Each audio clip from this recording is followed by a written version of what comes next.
ग्राम में प्रसपा के राष्ट्रीय अध्यक्ष शिवपाल सिंह यादव ने सीएम को दी चुनौती। बोले, मुझ पर भ्रष्टाचार सिद्ध कर दें तो संन्यास ले लूंगा। हरदोई में प्रसपा के राष्ट्रीय अध्यक्ष शिवपाल सिंह यादव ने मुख्यमंत्री योगी आदित्यनाथ को चुनौती दी है।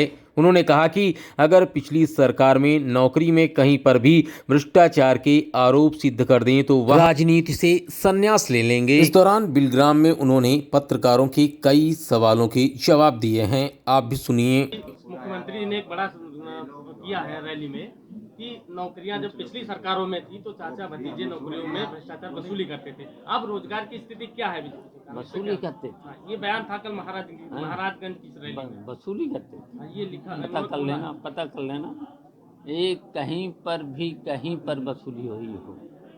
हाँ? अगर मान ले कहीं पर तुमको लग रहा है तो ना अच्छा, हम लोग तो नौकरियों में टेस्ट वो तो अधिकारी लोग करते हैं, इंटरव्यू कौन लेते हैं, तो उनको सजा क्यों नहीं दे देते, जांच करा कर जेल में क्यों नहीं डाल देते हो। एक भी अगर नौकरी में कहीं पर भी हम लोगों के द्वारा या कहीं पर आरोप सिद्ध हो जाए, या तो वो इस्तीफा दे दें या तो वो संन्यास ले लें। अगर सिद्ध कर दें तो हम ले लेंगे संन्यास। इससे बड़ी बात तो हम कह नहीं सकते। रोजगार की स्थिति क्या है इस समय इनकी सरकार में? कहीं पर भी रोजगार जो वादे किए थे कुछ नहीं। और अब कर लेना, अब सूची मंगा लेना, हम लोगों के ज़माने की सूची मंगा लेना, अब देख लेना जाति के आधार पर क्या हो रहा है। देखिए, पहले तो ये 7 साल में तो कुछ करे नहीं। 7 साल में कहीं पर भी काला धन लाए, बताओ, कहीं पर भी। और दूसरी बात यह है कि अब छापे पड़ना शुरू हो गए। इलेक्शन जब आ गया है, ना,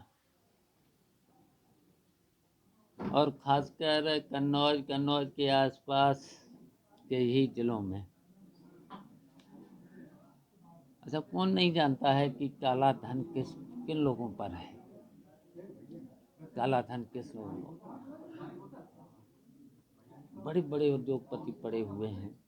जब ये छोटे छोटे उद्योगपतियों पर इतना पैसा निकल रहा है तो ऐसे हिंदुस्तान में जो बड़े पूंजीपति हैं, जो 2, 3, 4, 5, अगर वहाँ से शुरू होता है ना, वहाँ से शुरू होता है ये छापा मारना और ये सब, तो पता नहीं जाने कितना धन मिलता। और 7 साल में तो कोई काला धन कितना आया कुछ। अब जब इलेक्शन आ गया है तो इलेक्शन में तो समझ लिया है कि अब जनता हमारे पूरे खिलाफ हो गई है। और जनता इसलिए खिलाफ हो रही, कुछ किया तो है नहीं। 7 साल में जो वादे किए थे वो तो पूरा किया नहीं। मिले हैं। पिछली बार जब 2017 का चुनाव हुआ था तो राम गोपाल जी भी, आपने तो मान लीजिए अलग पार्टी बना ली थी, राम गोपाल जी भी चुनावी रैली कर रहे थे, डिम्पल जी भी चुनावी रैली कर रही थी, आप अपनी अलग कर रहे थे, अखिलेश अपनी अलग कर रहे थे। अब की बार आप सारे लोग बैठे हुए हैं, बिल्कुल केवल अखिलेश जी ही झंडा थामे। क्या वजह है इसके पास, कैसे मिले हैं आप लोग? कैसे मिले, मतलब कैसे मिले हैं, मतलब वो तेजी जो है, जैसे पिछली बार राम गोपाल जी भी रैली करते थे, डिम्पल जी भी रैली करती थी, अब की बार केवल अखिलेश यादव भी कमान संभाले हुए हैं, बिल्कुल बाकी आप सब लोग ठंडे मिल भी गए। क्या रणनीति है? देखिए, हम लोग मिल के चुनाव लड़ेंगे, मिल के साथ चलेंगे, मिल के रैली करेंगे, सब काम करेंगे। हाँ? अब हम लोग रणनीति बनाने का समय है।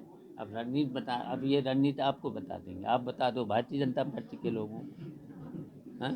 तो ये तो हम नहीं बता सकते। हाँ? ये कैसे बता दूँ रणनीति? ये हम जानते हैं कि हम सब लोग, जो हमारा ये गठबंधन बना है, ये 2022 के चुनाव में भारतीय जनता पार्टी अब बौखलानी घूम रही है।